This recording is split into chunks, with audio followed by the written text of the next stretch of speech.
I don't like the dictionary. Hi, by the way. The dictionary is a great tool for people that are learning vocabulary, they're learning larger, more intimate words, but it also has locked down a language. Now, this entire video is not going to be about language, and the English language specifically. That's just the only one I know. Within your stories, there's a possibility that language is involved. Not every story is about language. For example, the Fremen in Dune. Why do they all speak the same language? Over thousands upon thousands upon thousands of years of being separated by sand dunes and the northern and southern hemispheres and the livable zones of Arrakis, and they all speak the same language? And on that note, how does Paul know the language? There's that interesting scene in the movie where Zendaya is talking about Javier Bardem, and he's got his little accent, and she says to Paul, well, yeah, he's from the South. Couldn't you tell from his accent? Not really. I don't know a whole lot about Arrakis, but that's a cool little detail. The Southerners have different accents from the Northerners. It's also a good way to not have to make Zendaya do a different accent, but that's neither here nor there. The reason I bring this up is because within language, there are accents. Bonjour. Are you familiar with the Antarctic accent? There is an accent that was developed by the scientists that went down to Antarctica to do their studies. It's really interesting. I'll link a video about it below, but generally they hold their vowels out a little more. So it sounds a little more like Wisconsin kind of deal. They hold their vowels a little more, that kind of thing. And the thing is, we've not been down there very long, and the scientists are always changing. So it's really, really cool, in my opinion at least, that in this isolated little science lab, these people from different cultures and different backgrounds and different ideologies come together and they start to talk a little different. Isn't that so cool? So within your stories, if someone's from even the same country, they don't even have to be from a different country to have a little bit of an accent. I'm a Midwesterner, right? So I speak a little more, let's say, normally. There's a specific place in Ohio where like the normal American accent comes from. And I get a lot of that being close to there. But I also get a little bit of Southern. So every once in a while I will call something a winder or a foder, something along those lines. And it doesn't come out very often. It only comes out when like emotions are heightened, something along those lines. But just within the country of the USA, there are so many different accents, and they are all American accents. So when a British actor comes over and they're supposed to be doing an American accent and they sound like every other American accent that's out there, that's kind of lame. It'd be a new start for us, and for me, I would have a real purpose here. Jack Starks died from a wound to the head, January 1st, 1993. How do I die? It didn't say. His name was Robert. He used to come over to the house all the time. I guess I thought you were humiliated. You did run away after all. You issued 24 million new shares of stock. You were told that if new investors came along... How much were your shares diluted? How much were his? A character from, let's say, Texas, because that's the most well-known accent, and they're talking like, well, hell, brother, let me tell you what. Sure, that works. That's fine. But there's a lot of people from Texas that don't talk like that. So if your story is set in Boston, and they talk with the Boston accent, that's cool. But what might be a little more interesting, what if it takes place in Boston? Sure, they've got their Boston accents. That might be a little more Chicago. Anyway, but your character comes from deep Louisiana bayou territory. So they all come on up there. They talk a little long. They talk like, well, I got all the time in the world. And within that drawl that they kind of got from that there bayou, a little French in there, they come up to Boston, maybe they can't be understood. Maybe there is some language barriers within the same language. Do you see kind of what I'm saying here? When you are writing a story, a fantasy or a sci-fi story, even within the same country, there's misunderstandings. Those like the gator hunters or whatever it is, they have to have subtitles because the rest of us in America can't understand them all the time. I can catch most of it. They've got old stories about, you got some, it looked like a bear, it runs on its back leg. Accents are inherently a part of language. And language is so cool because of all these little itty bitty tiny little twists. Oh, there's a little twist there. You can tell where someone is from because of the way that they use language. That is so cool! And of course, regionality is not the only thing that affects your speech. Your character could have practiced for years and years to do a correct American accent, whatever that is to you, whether it's your southern drawl or if it's your something along what I speak like. Maybe it's a little more like the transatlantic American speech that Aunt Bee does on the Andy Griffith Show. You know, I've changed my mind. I think I've hit on just the right recipe. Going to enter the competition after all. You are? A ribbon. Yes, sir. I'm going to enter these pickles. These? These napkins will go on the laps. I spill on my shirt. I don't spill on my pants. Well, nice people don't spill at all. Regionality not only affects the way you speak, your accent, it also affects what you say. Someone from Michigan is not gonna say, well, that's hotter than a fried egg on a freshly tarred sidewalk. They're not gonna do those kind of metaphorical turns of phrase that are very common in the South. They're not gonna say, well, you are just as sweet as a peach pie.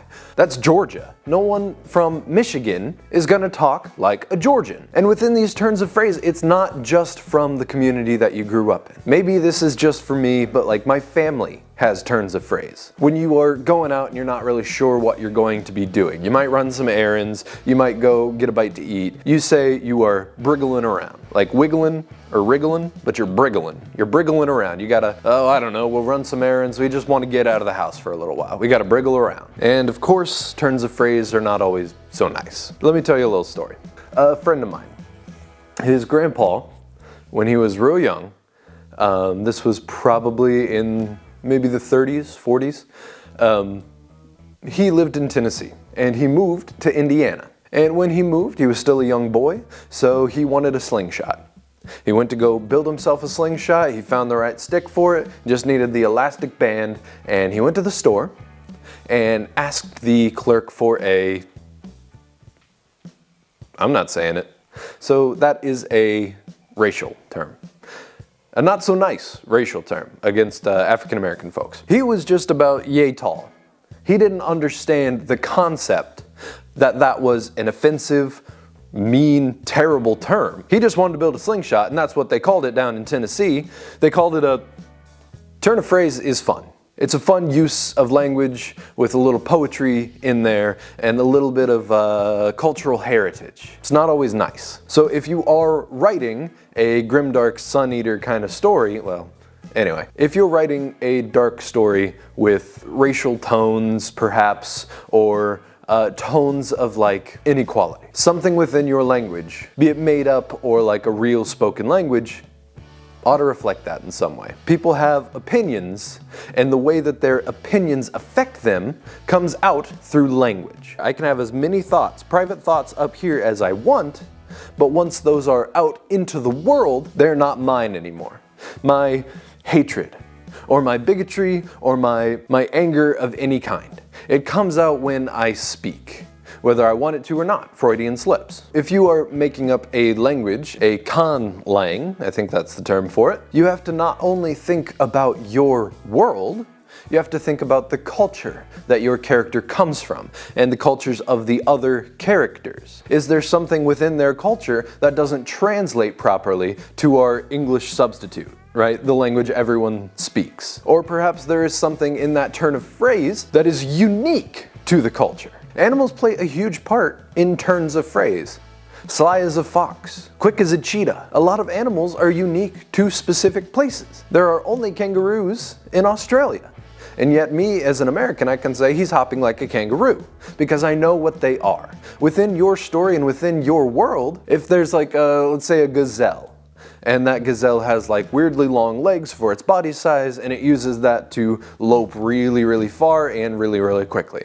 You could have a character say, well, you're about as quick as a Titan leg, aren't you? I don't know what a Titan leg is. But in that character's language, calling someone quick as a Titan leg is to say, you are really, really quick, dude. The way that we speak, it comes from our culture, it comes from our upbringing, it comes from our physical location. And should we travel outside of that location, some of the things we say might sound a little silly. But that's part of the fun of building a world where there are people from different cultures and they have different sayings and different accents and different slang. That's really cool to implement into your story. Now, I mentioned conlangs just a minute ago.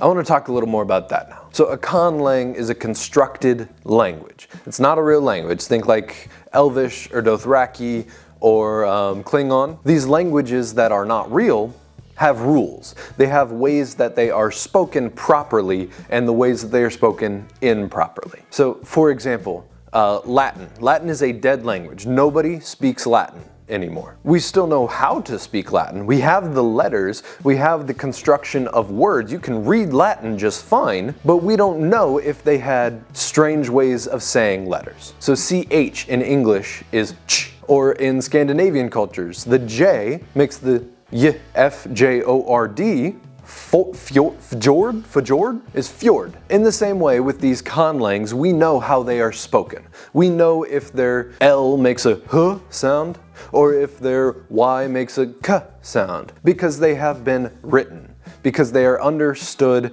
They have been created by a linguist to make sense, to have grammatical rules. All the things we lost from Latin when people stopped speaking it, we have for these conlangs. Does that make sense? Leave a comment if that makes sense. And while you're down there, like, subscribe, do all that stuff. Within your fantasy sci-fi world, if there is a different culture that doesn't speak the English substitute, or even within that English substitute, what is it about those cultures and those ideas that translate into the language? So there's the classic example of if within your fantasy make-em-up world, if the Ottoman Empire never existed, can you still call it an Ottoman? Can you still call that little footstool that you use for chairs or couches, can you still call that an Ottoman? Or is it a footstool? A padded footstool? I've been really big recently into some of the linguistics guys on Instagram or TikTok. They make it really fun to learn about all these different language interesting little bits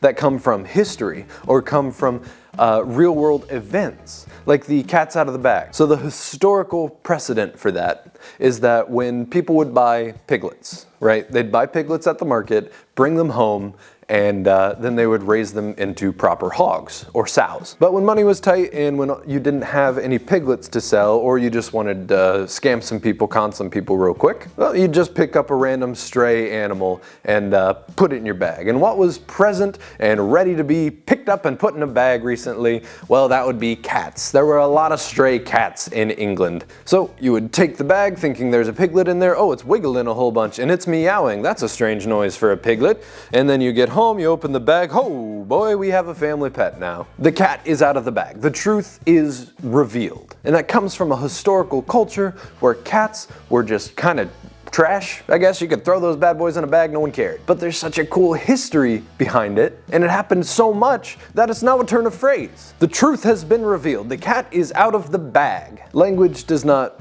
inherently come with poetry. Poetry is something that is inserted onto a language. Similes and metaphors do not come with figuring out your alphabet. Do not come with figuring out how to arrange that alphabet to create words that a mass group of people knows and understands. You can go full linguist, you can understand through and through your elven language like Tolkien did, but then you have to ask yourself, okay, what do I do with this? Is this just a method to convey literal ideas at surface level? Or is this a tool to be beautiful, to be used poetically and wonderfully by your characters? If your character comes from a culture of logic and statistics and mathematics, that's fine. You can use language very baseline.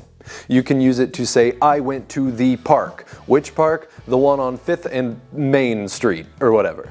You can use it very literally, if that's what your culture represents. If it represents logic. If your character is a computer simulation put into a human body, you can do that. That's great. The one that goes beep boo boo bop boo boo beep. No, man, you're thinking of beep boo boo bop boo boo bop. Beep boop boop boo boo bop. Beep boop boop bop. But if your character comes from a culture that is like most cultures on Earth, give your language a little spice, a little seasoning, a little of this, a little of that. Maybe for 6 months out of the year, some guys from the neighboring kingdom come over, and they speak a little funky. We can still communicate just fine, don't get me wrong. They're here for 6 months, I better be able to talk to them. But while they're here for those 6 months, I learn a little about their culture.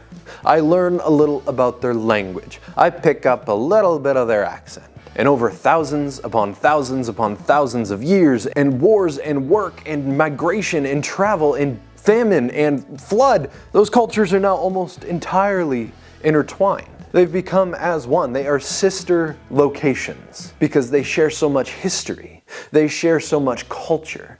They were there when the other needed help, and vice versa. In our stories, language is not just a tool. It is not just the way we convey our ideas. It is the way we convey our culture. It is the way we convey our poetry. It is the way that we convey what we want and what other people should do, because it's what's best for me, and I can do that just with my mouth, with my talk hole, with the waves that flow through the air and are picked up by eardrums. I can change the world. And that is the coolest part about language. So I'm going to use my language and my ability to convey ideas through waves of air, and I'm going to tell you to like, comment, and subscribe, and send this video to all of your friends that tried to learn a different language and then gave up. Just like me. Okay, bye.